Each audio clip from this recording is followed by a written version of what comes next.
वाडेगाव येथील जिल्हा परिषद उर्दू प्राथमिक शाळेत विद्यार्थी सुरक्षा व सुरक्षात्मक कायद्याबाबत महत्त्वपूर्ण कार्यशाळा पार पडली।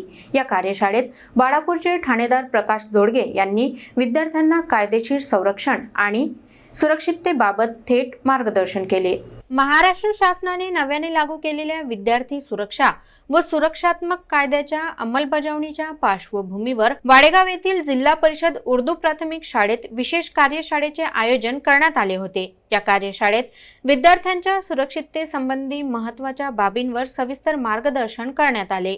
बाळापूरचे ठाणेदार प्रकाश जोडगे यांनी विद्यार्थ्यांना संबोधित करताना सांगितले की कोणत्याही प्रकारची अडचण, भीती किंवा अन्याय झाल्यास थेट पोलीस स्टेशनला माहिती द्यावी। मात्र त्याचबरोबर प्रत्येक परिस्थितीची जाण ठेवून कोणावरही अन्याय किंवा अत्याचार होणार नाही याची दक्षता घेणेही तितकेच आवश्यक असल्याचे त्यांनी स्पष्ट केले।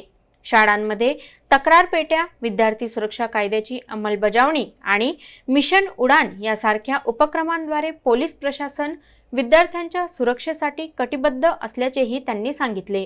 या कार्यक्रमात शाळेचे मुख्याध्यापक शरीक हमीद यांनी कायदा विद्यार्थ्यांचे संरक्षण कसे करतो हे सोप्या शब्दात समजावून सांगितले। कार्यक्रमाला शाळा व्यवस्थापन समितीचे सदस्य, शिक्षक वर्ग, आरोग्य विभागाचे प्रतिनिधी आणि स्थानिक मान्यवर मोठ्या संख्येने उपस्थित होते। या उपक्रमामुळे विद्यार्थ्यांमध्ये आत्मविश्वास वाढला असून कायद्याबाबत जागरूकता निर्माण झाली आहे।